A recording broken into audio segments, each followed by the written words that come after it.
Hi, welcome to my channel, The Learning Ledger by CA Neha, and today we are going to discuss GST acts. जो हमने initially we have already started the conversation on GST.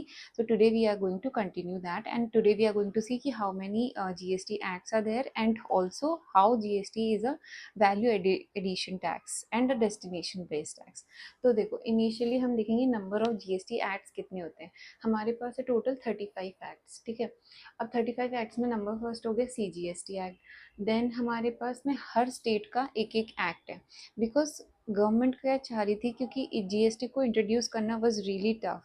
तो state government was not agreeing upon it easily, तो क्योंकि एक centralised act था, तो GST में जैसे टैक्स कलेक्शन होता है, तो स्टेट लोग चाह रहे थे कि हमारे हाथ से टैक्स का कलेक्शन का कंट्रोल ना जाए. तो उसके लिए गवर्नमेंट ने इनिशियली इंट्रोड्यूस करने के लिए बोला कि ठीक है, हम हर स्टेट का एक अलग अलग एक्ट बना देंगे जिससे कि उनके पास एक कंट्रोल का रहे.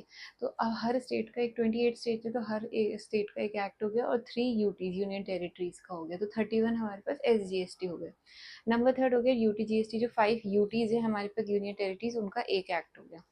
देन हो गया हमारे पास आईजीएसटी एक्ट, एंड देन हमारे पास हो गया जीएसटी कॉम्पनसेशन एक्ट. अब जीएसटी कॉम्पनसेशन एक्ट क्या होता है कि स्टेट गवर्नमेंट को ये था कि हमारा टैक्स का कलेक्शन हैम्पर होगा, क्योंकि जीएसटी के आने के बाद हमें कोई कलेक्शन नहीं मिलेगा, या फिर हमें जो पहले कलेक्शन मिल रहा था उस वो कम हो जाएगा.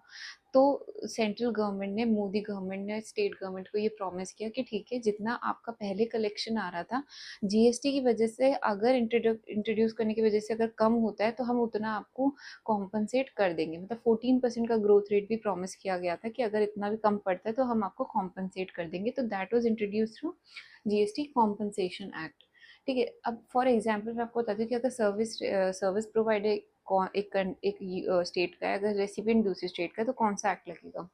तो फॉर एग्जांपल अगर यूपी का सर्विस प्रोवाइडर है और रेसिपिएंट भी यूपी का है, तो कौन सा टैक्स लगेगा, सीजीएसटी प्लस यूपी जीएसटी. हम एसजीएसटी की जगह उसको उसी स्टेट से डिफाइन कर देंगे. अगर यूपी का सप्लायर है, बिहार में सप्लाई हो रही है, तो लगेगा आईजीएसटी. अगर बिहार का सप्लायर है, बिहार में ही सप्लाई हो रही है, तो सीजीएसटी प्लस बिहार का जीएसटी. देन चंडीगढ़ से सप्लाई होकर चंडीगढ़ में रेसिपिएंट है, तो ये क्या हो गया, यूनियन टेरिटरी है, तो हमारे पास सीजीएसटी प्लस यूटीजीएसटी. और अगर चंडीगढ़ का सप्लायर है और लद्दाख में रेसिपिएंट है, तो हो गया आईजीएसटी. तो हमने देखा कि कैसे कैसे हमारे डिफरेंट डिफरेंट एक्ट्स एप्लीकेबल होते हैं basis upon the supplier and recipient formation. अब मैं आपको एक एग्जांपल से बताती हूँ कि कैसे ये डेस्टिनेशन बेस्ड टैक्स है. अब मान लो जैसे कि यूपी का एक सप्लायर है, उसने बिहार में सप्लाई किया, तो टैक्स कौन पे करेगा, बिहार का बंदा. अब जिस स्टेट का बंदा टैक्स पे करेगा, उसी स्टेट को कलेक्ट करने का हक होना चाहिए टैक्स को. फिर वो बाद में डिस्ट्रीब्यूट कर दे, that is a separate thing. But मान लो यूपी ने बिहार में सप्लाई करा, तो आईजीएसटी लगेगा. तो सेंट्रल गवर्नमेंट क्या करेगा, पूरा 100% कलेक्ट कर लेगा, बाद में 50% वो बिहार को दे देगा, बट कलेक्शन कौन करेगा, बिहार, क्योंकि बिहार का बंदा टैक्स पे करेगा, तो जो टैक्स पे करेगा उसी स्टेट को कलेक्ट करने का हक होना चाहिए. अब मैं आपको बताती हूँ कि वैल्यू एडिशन टैक्स कैसे है. जैसे फॉर एग्जांपल एक मैन्युफैक्चरर था, उसने होलसेलर को सेल किया 100 में, कितना लगाया उसने जीएसटी, 18%. 118 में उसने होलसेलर को दे दिया. अब होलसेलर ने अपना कुछ मार्जिन ऐड करा, तो उसने 125 पे 18% जीएसटी लगाया 147 में. 147 में उसने दे दिया रिटेलर को.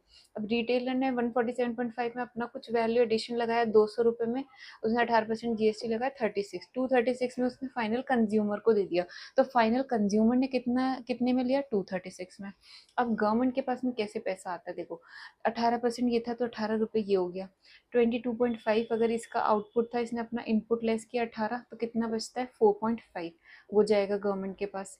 अब इसने कितने में बेचा, 36, और इसका कितना था इनपुट, 22.5, वो इसने लेस करा, बचा कितना, 13.5. अगर आप इन तीनों को ऐड करते हो, तो हमारे पास आ जाएगा 36, जो कि गवर्नमेंट के पास जा रहा है. मतलब वैल्यू एडिशन के ऊपर जितना टैक्स लग रहा है, वो गवर्नमेंट कलेक्ट कर रही है. लेकिन फाइनल बर्डन कौन बेयर करता है, कंज्यूमर, क्योंकि उसके पास कोई इनपुट टैक्स आउटपुट टैक्स होता नहीं है, तो वो अपना इनपुट लेस नहीं कर सकता, तो फाइनल बर्डन जाएगा कंज्यूमर के ऊपर. तो that's how we have seen कि कैसे जीएसटी एक डेस्टिनेशन बेस्ड टैक्स हो गया और एक वैल्यू एडिशन टैक्स होता है. इसमें वैल्यू एडिड पर ही टैक्स देना होता है. तो दैट वाज अ जिस्ट. हम आगे वीडियोस में भी डिस्कस करेंगे. GST has just started, so just be with me. And if you like the video, please do like, share and subscribe. And if you have any questions, please comment down below.